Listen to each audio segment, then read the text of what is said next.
Hi, it's Steve. Today we'd like to show you how to change the defrost heater on your refrigerator. The defrost heater is used in the defrost cycle to melt the frost that accumulates on the evaporator. If it fails, you won't get any defrost cycle and therefore your refrigerator temperatures will start to rise. It's a really easy job to change. Let me show you how we do it. Now before we begin this repair, the first thing we'll need to do is to disconnect power to the appliance.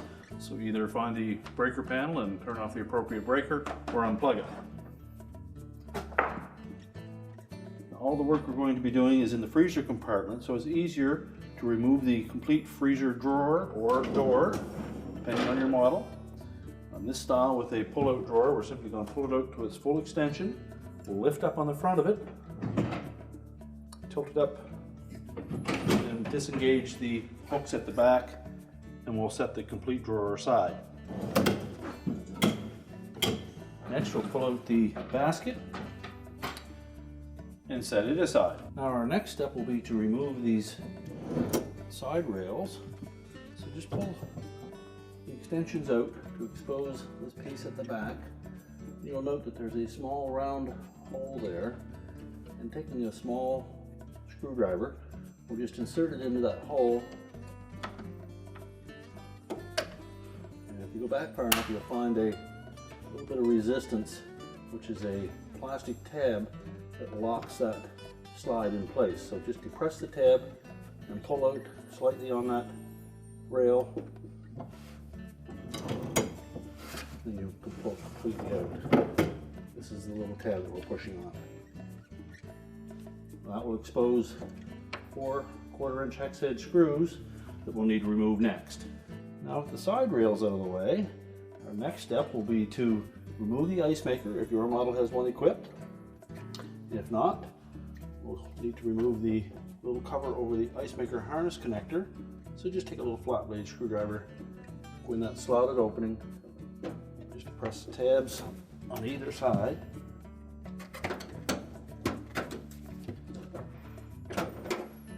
Tilt it out and remove it.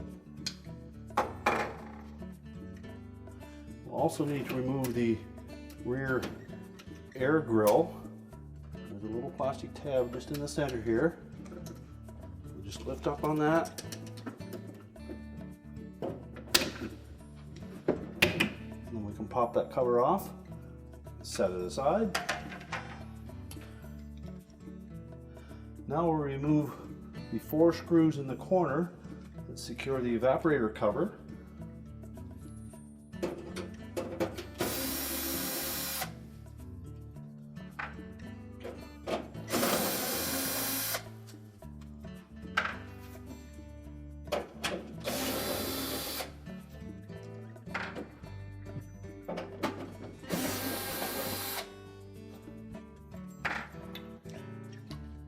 Now we'll tilt the cover forward, and then we'll need to release that harness connector from the cover. So just tilt it out at the top first.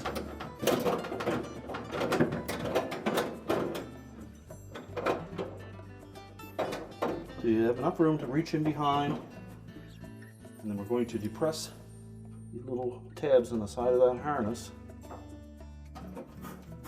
One side at a time.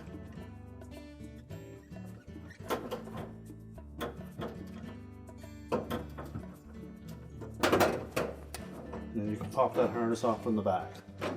You now lower that cover down and slide it out.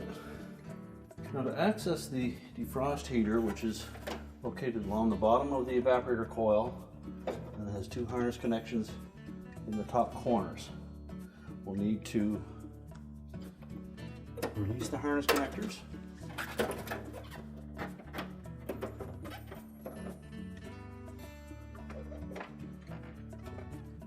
Just press the locking tabs and pull them away.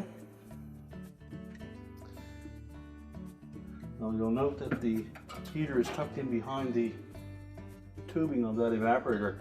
What we'll need to do is to pull the evaporator forward enough that we can slide the heater out from the bottom. Now to do that, we'll have to release the 2 side brackets. They're held in place with 1/4-inch screw on either one. the screws.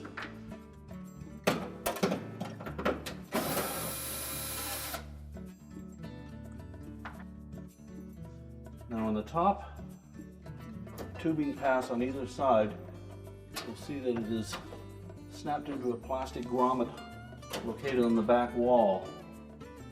So what we'll need to do is to pull that evaporator forward from the top, just gently enough that we can free it from that plastic clip. So we just pull straight forward at the top of that evaporator, and that'll pop it out of that clip. So now we have one side released. We'll go to the left side, and again we're just going to pull firmly on that top tubing, and that will pop it out of that plastic clip.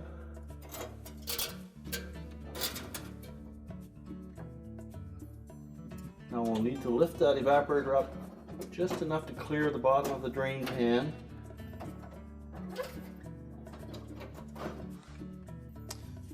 Once we have it out of the ways, we'll next locate the two spring clips that are holding that defrost heater to the bottom of the evaporator. We'll just gently go in between the fins.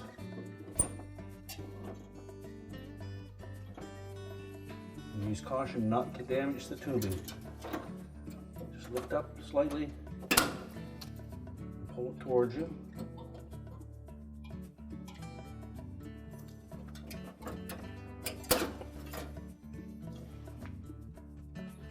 Do the same on the opposite side.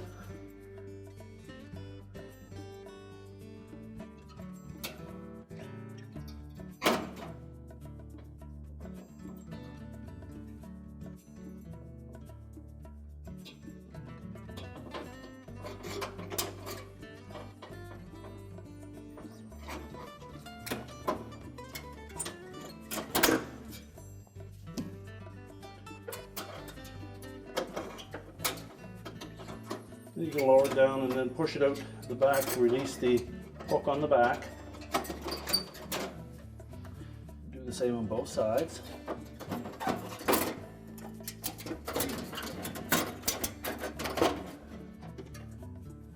Once you have it far enough, you can just pull the heater out in front of it.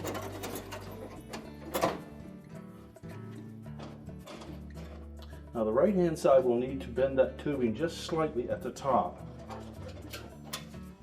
So use caution.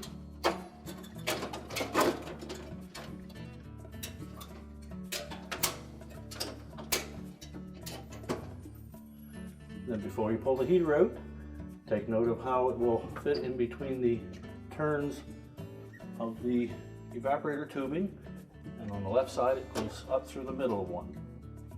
So we'll just carefully pull that heater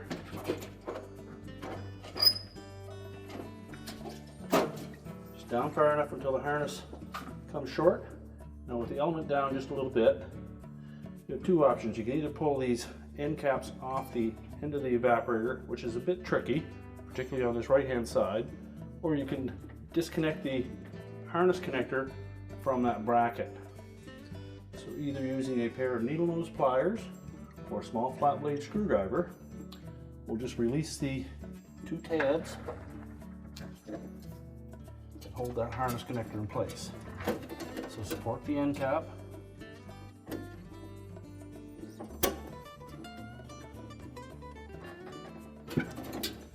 release one of them,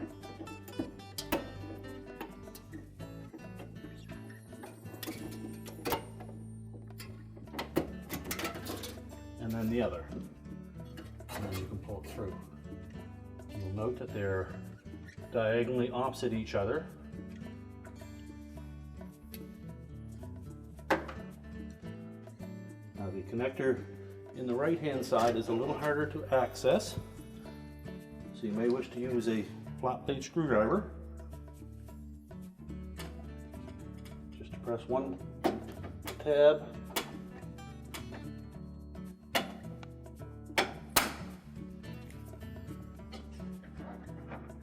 That's released, and then try to fit the screwdriver in behind to release the second tab. So we'll attempt this with a long blade screwdriver in behind the tubing.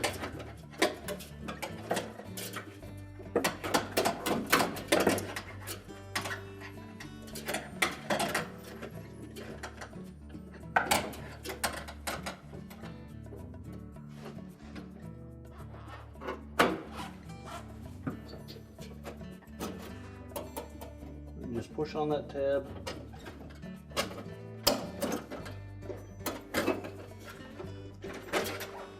Until it's released.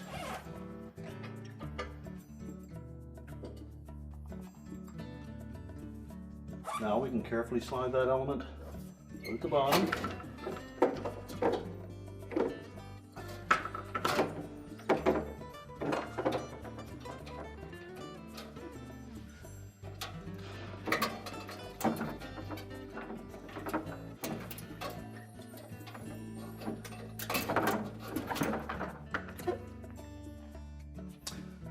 And discard it.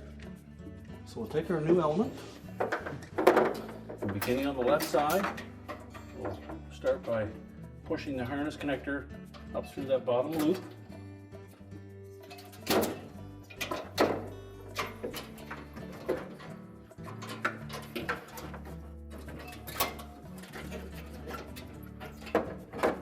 And then just start the element into that position.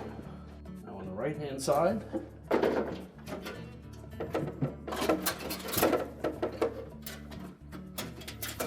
make sure that we guide that element in between the rows of tubing.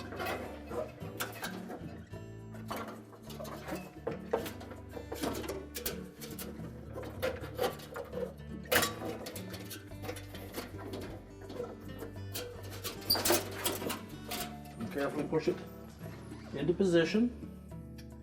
Now next we'll need to loop those two spring clips so that they go beneath the element.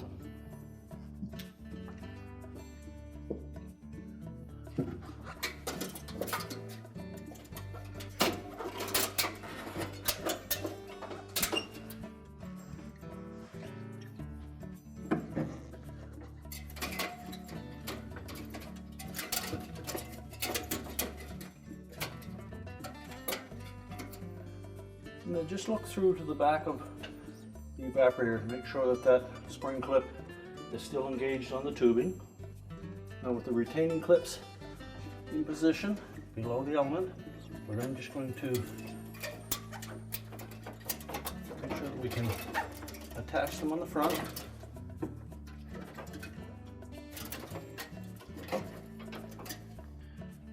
Now with the clip pulled below the element, then just take the needle nose pliers and just grasp the very end of it. Make sure we have a firm grip on it.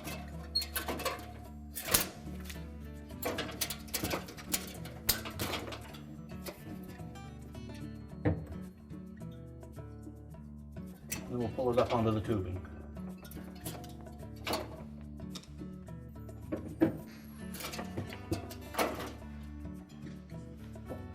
Go to the opposite side. Again, make sure that the clip is properly engaged at the back.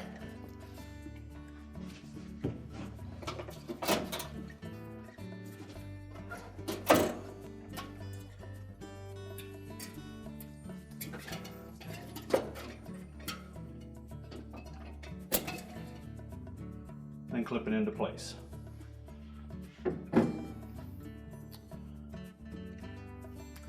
Now we'll carefully slide that evaporator back into the drain pan.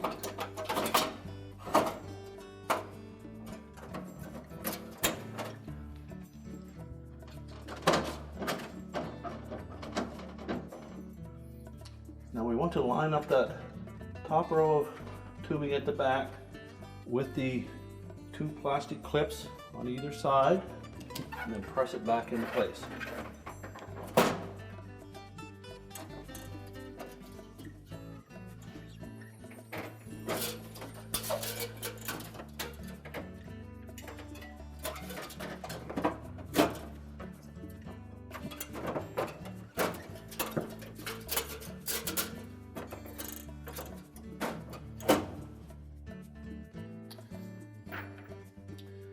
Now we can reinsert the harness ends into the end brackets. Simply push them through the opening and they'll latch in place.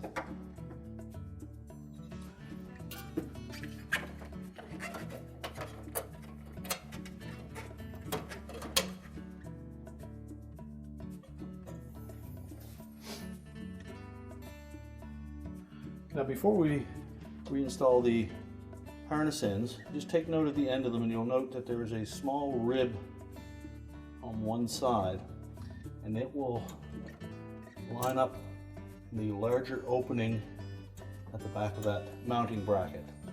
It's designed so that it won't fit where there's a little metal tab. So one end will have a little rib, and diagonally opposite will be open.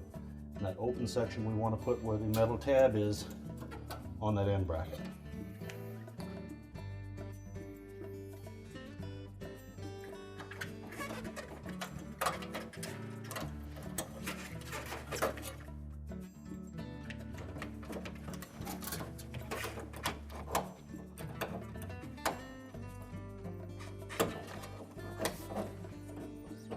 Once you have it lined up, just push it through the opening until the two locking tabs engage. Do the same on the opposite side. Locate where the little metal tang is. And line up the harness connector appropriately.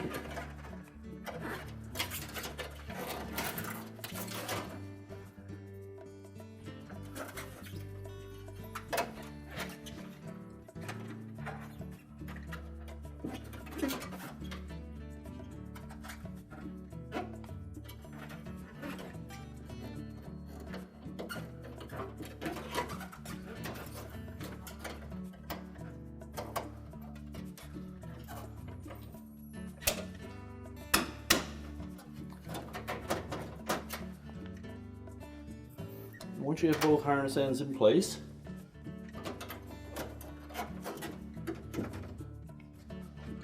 you can make sure that those end brackets will push back and line up with the screw holes.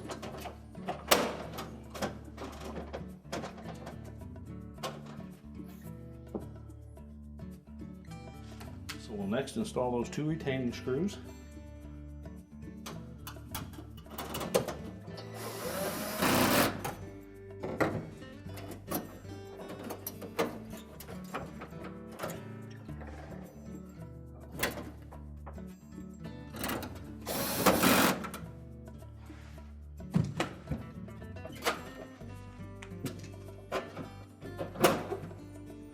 Make sure the drain pan is pushed back into place and that these two little tabs on the end of that drain pan go in behind this rib on the liner, and that will hold that in place.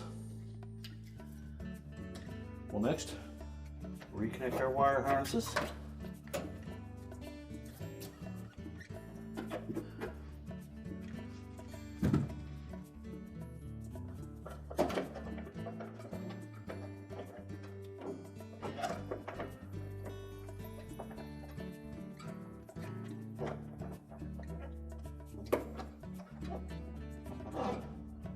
And make sure the locking tabs engage.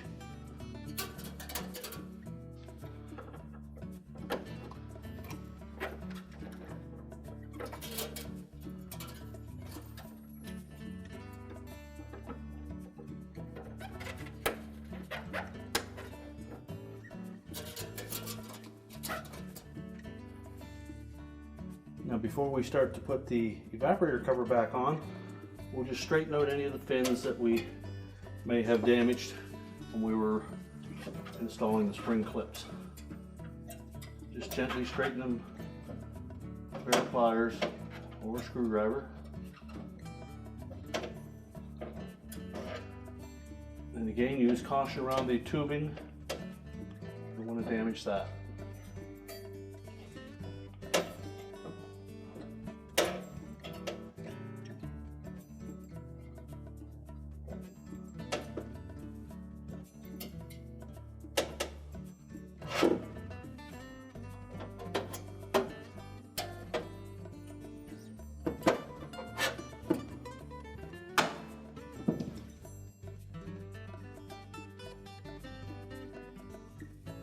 So now we're ready to put the evaporator cover back on. We'll begin by just sliding it in flat.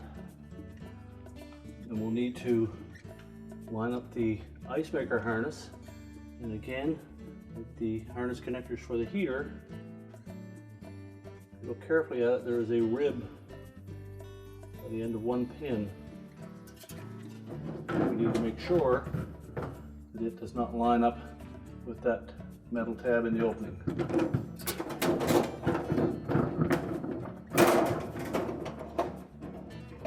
So then just push it through.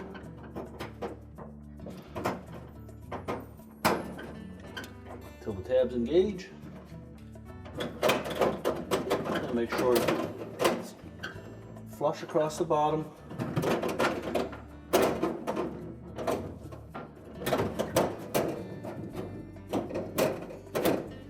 We'll push it back into place.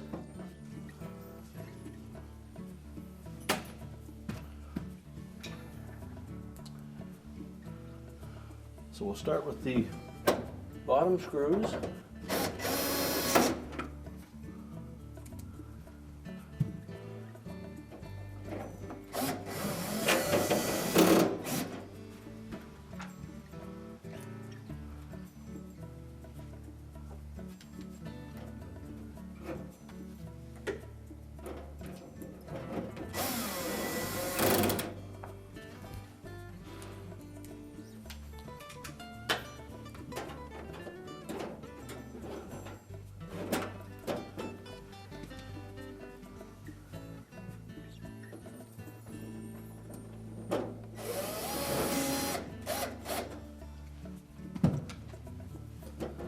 Now with the cover firmly in place, our next step will be to put the air grill on the back wall.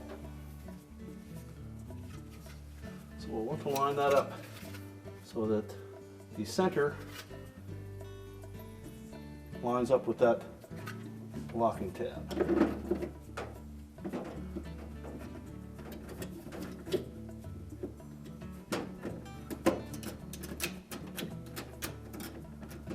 That snap firmly into place. If our model is not using the ice maker, we can put the ice maker harness cap back into place. Slide the tab in on the left first, and then snap it onto the harness.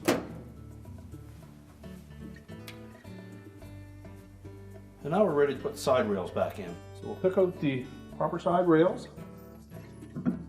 We'll set them into place. And install one of the screws just to hold it there.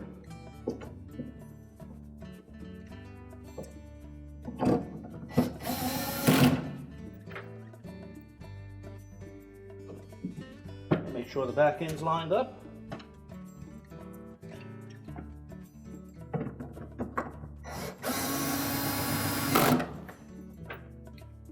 And install the remaining screws.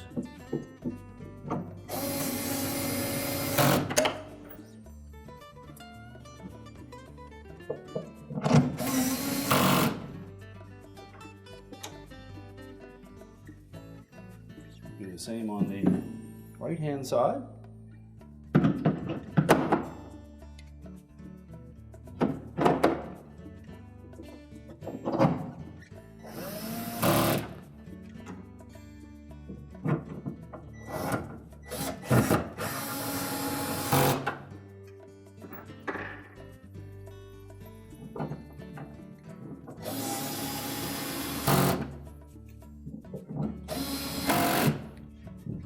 And take the rails, make sure that we have this portion at the back. So we'll start, just slide it in from the front.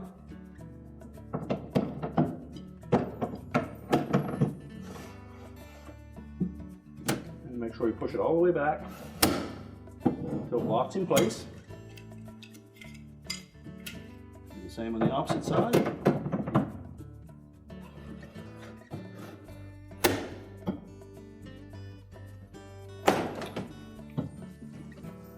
Next, we'll put the freezer basket in.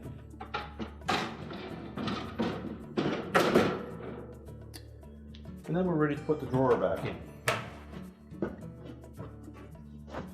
pull the drawer extensions all the way out. We want to make sure that we engage the hook in the very back of that rail into these slotted openings on the slides. So put it in on an inclined position.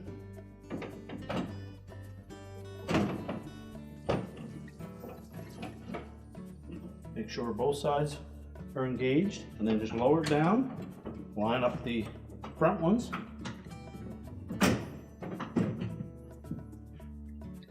Make sure they're both in place, and then we can close it up.